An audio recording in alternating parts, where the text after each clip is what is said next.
Հարգելի հայրենակիցներ, սիրելի գաղափարակից ընկերներ, ողջունում եմ ձեզ, նախ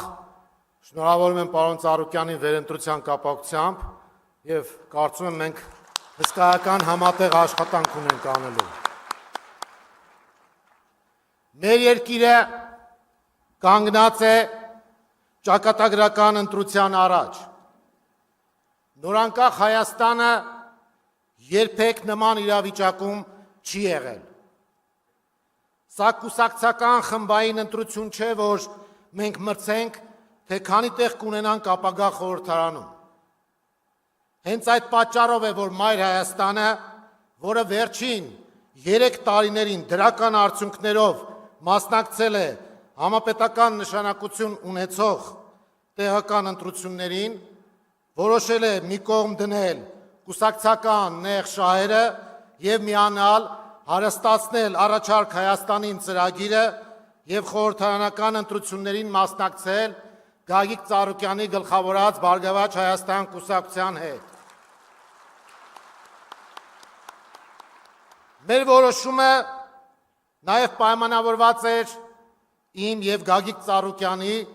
փոխադարձ վստահության ու հարգանքի վրա հիմնված երկար տարիների գործընկերային հարաբերությամբ։ Սա էլ կարծում եմ շատ կարևոր հանգամանք է քաղաքականության մեջ։ Հարգելի թիմակիցներ, մեր ժողովուրդը մեզանից սպասում է լուծումներ, ինչպես դուրս գալ այս խիստ վտանգավոր իրավիճակից։ Մարդիկ մեծ հաշվով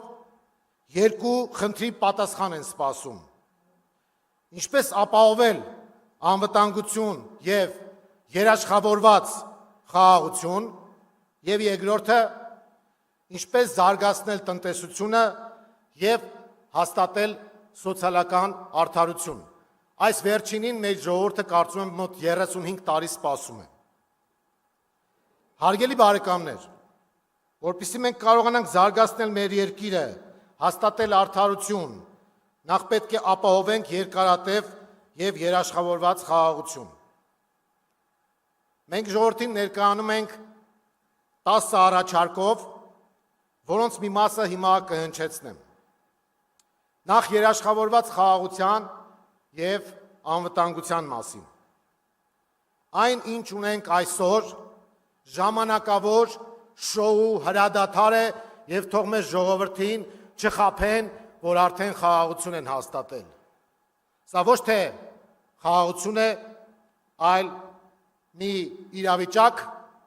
որի երաշխավորը, ինչպես վերջերս ՔՊԱ-ականներից մեկը ասաց, Իլհամ Ալիևն է։ Որևէ մեկը այստեղ և ընդհանրապես ամբողջ հանրապետությունում վստահում է Իլհամ Ալիևի տված երաշխավորությանը։ Կարծում եմ, որ դպրոցականների համար էլ է պարզ այս պատասխանը։ Երաշխավորված և կայուն խաղաղության համար անհրաժեշտ է ապավինել սեփական ուժերին, ունենալ փոխվստահելի դաշնակիցներ, վարել հավասարակշռված արտաքին քաղաքականություն։ Չի կարելի Հայաստանը վերածել աշխարհաքաղաքական մանրադրամի ու մեր երկիրը դարձնել բախումների թատերաբեմ։ 2008-ի Վրաստանը, այսօրվա Ուկրաինան այն օրինակներն են, որոնցից մենք պետք է դասեր քաղենք։ Միթե Արցախի կորուստը մեզ դաշ չեղավ։ Համոզված եմ, որ մեր ժողովրդի մեծ մասն արդեն ամեն ինչ հասկացել է։ Հարգելի ժողովուրդ, մենք վերականգնելու ենք հայոց բանակը, այն դնելով պրոֆեսիոնալ հիմքերի վրա։ Մենք վերականգնելու ենք նաև մեր բնական դաշնակիցներ Ռուսաստանի և Իրանի հետ հարաբերությունները։ Օրվա իշխանությունների վարած արկածախնդրային անխոհեմ ու բացառապես սեփական նեղ շահերի վրա հիմնված քաղաքականության արդյունքում մենք հիմա կանգնած ենք Ռուսաստանի հետ առնվազն տնտեսական պատերազմի նախաշեմին։ Դրա հետևանքով կարող են փակվել ավիափոխադրումները ավելի քան 3 անգամ կթանկանա գազը, գյուղացին կկանգնի մթերքի իրացման խնդրի առաջ, կզրոյացվի դեպի Ռուսաստանի Դաշնություն արտահանումը, արտադրողներն ու գյուղացիները կտուժեն, Ռուսաստանում խնդիրներ կառաջանան հայ գործարարների համար, թույլ չի տրվի այնտեղից գումարներ ուղարկել, հարց է առաջանում,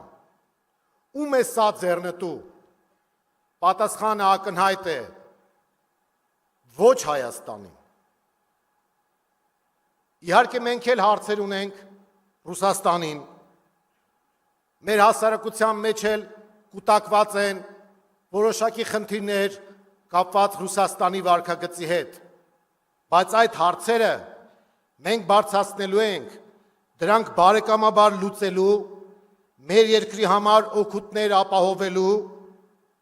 այլ ոչ թե արհեստական հակադրություն ստեղծելու և թշնամանալու նպատակով։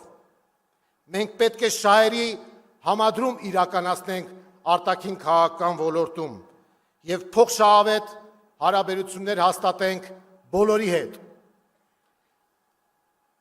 Պետք է խորացնել հայ-վրացական հարաբերությունները։ ԱՄՆ-ի, Եվրամիության հետ գործընկերային կապերի զարգացումը նույնպես բխում է մեր շահերից։ Մասնավորապես, պետք է ակտիվ բանակցել դեպի ԵՄ Հայաստանի քաղաքացիների առանց վիզա ռեժիմ սահմանելու համար։ 8 տարի այս իբր արևմտամետ իշխանությունը 1 մետր անգամ չի մոտեցել այս խնդրի լուծմանը։ Հենց սրա համար է, որ մենք ասում ենք, որ այն ձևակերպումները, թե սա արևմտամետ է, նա ռուսամետ է, դատարկություն են։ Իրականում քաղաքական ուժը, քաղաքական գործիչը պետք է լինի աթոռամետ, ոչ թե այնպես ինչպես Նիկոլ Փաշինյանն է պատկերացնում, այլ պետք է լինի հայամետ, այնպես ինչպես մենք ենք պատկերացնում։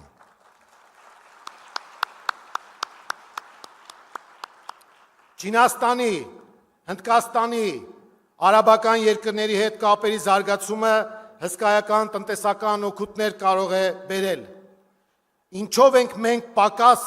Վրաստանից, որն այդ երկրներից միլիարդավոր ներդրումներ է ստանում։ Ինչ վերաբերում է հայ-թուրքական հարաբերություններին, ապա մենք կողմ ենք միջպետական հարաբերությունների հաստատմանը առանց նախապայմանների։ Ինչ վերաբերում է հայ-ադրբեջանական հարաբերություններին, ապա մենք կողմ ենք խաղաղ կարգավորմանը և այս առումով մեր դիրքորոշումը հետևյալն է։ Առաջին, հայ-ադրբեջանական սահմանի սահմանագծում և սահմանազատում ողջամիտ ժամկետներում, կոնկրետ քարտեզով և իրավական հիմքով։ Երկրորդ, ռազմագերիների անվերապահ վերադարձ որպես վստահության ձևավորմանն ու խաղաղ գործընթացին նպաստող կարևորագույն հարց։ Երրորդ, արցախցիների վերադարձի իրավունքի ապահովում միջազգային անվտանգության երաշխիքների և միջազգային գործընկերների մասնակցության ներքո։ Չորրորդ, հայ-ադրբեջանական հարաբերություններում միջնորդ երաշխավորների ինստիտուտի ներմուծում։ Հինգերորդ, Հայաստանի ներքին որոշումները չեն կարող կայացվել ադրբեջանական ճնշման ներքո, այդ թվում սահմանադրական փոփոխությունների մասով։ Արցախի մասին։ Բազմիցս ասել եմ, հիմա էլ ուզում եմ կրկնել։ Նա ով չի ափսոսում Արցախի կորստի համար, սիրտ ու հոգի չունի ու մեծ հաշվով հայ չի, բայց նա ով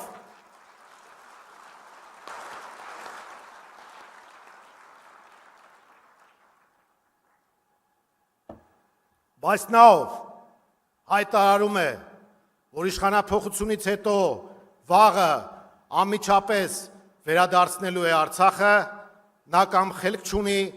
կամ արկածախնդիր է։ Մեր խնդիրը պետք է լինի նախ և առաջ Արցախից բռնահատ գաղթված մեր հայրենակիցների կողքին կանգնելը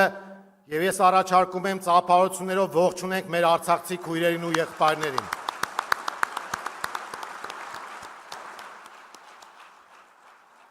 Տնտեսական քաղաքականության մասին։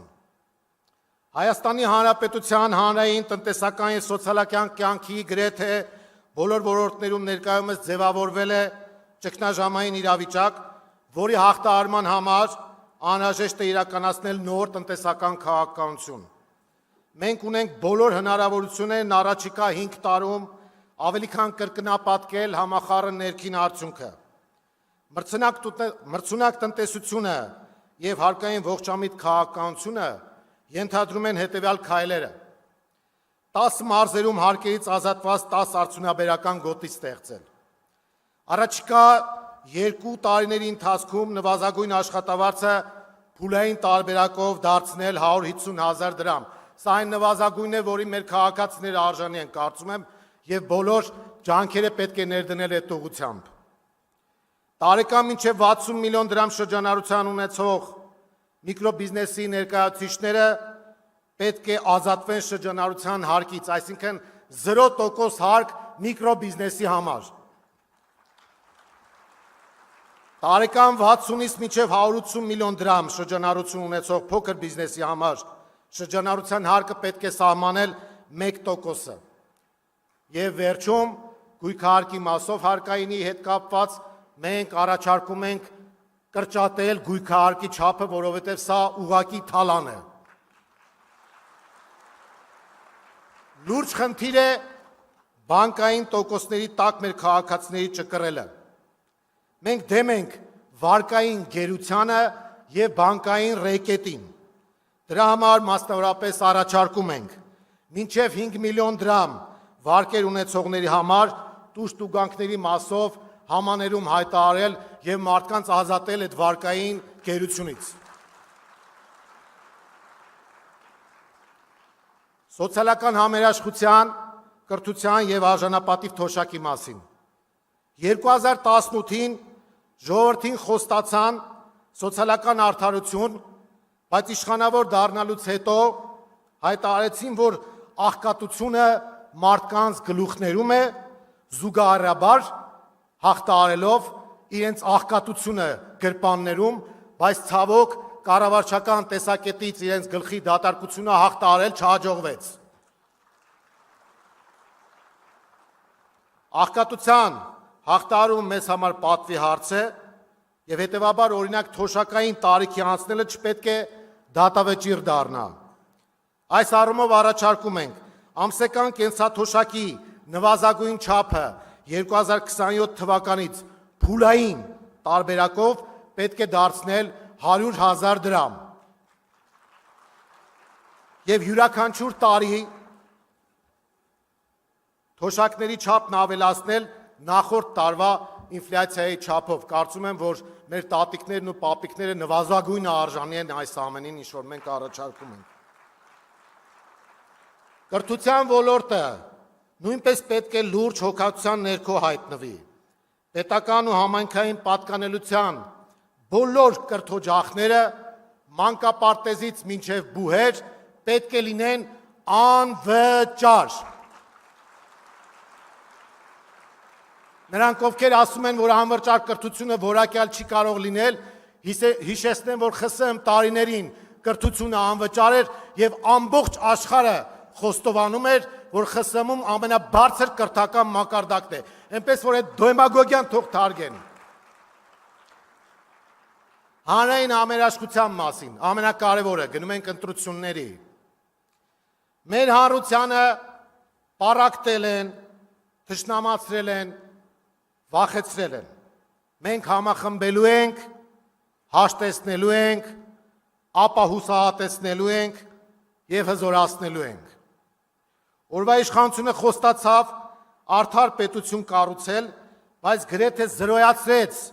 հետանկախական շրջանի մեր բոլոր դրական ձեռքբերումները եւ միևնույն ժամանակ խորացրեց նախկինում արկա բոլոր արատավոր բարքերը։ Մենք այս պատկերը պետք է փոխենք ձևավորելով նոր որակի իշխանություն եւ նոր Հայաստան, նոր որակի Հայաստան։ Հարգելի քաղաքացի, ուղիղ դիմում եմ քեզ, որպես բարեկամ, որպես ընկեր, որպես քեզանից մեկը։ Առաջարկում եմ, կոչ եմ անում, խնդրում եմ, հունիսի 7-ին անպայման գնալ ընտրատեղամաս և նպաստել իշխանափոխությանը։ Սիրելի քաղաքացի, անպայման գնա ընտրատեղամաս, գնա, որպեսզի սրանք գնան, որպեսզի մնա Հայաստանը, գնա, որպեսզի նորից չլինեն պատերազմներ, զոհեր, կորուստներ և ավերածություններ, գնա, որպեսզի մենք երաշխավորված խաղաղություն ունենանք, գնա, որպեսզի մեր երեխաներն ունենան ապագա, Հայաստանը չմնա առանց դաշնակիցների,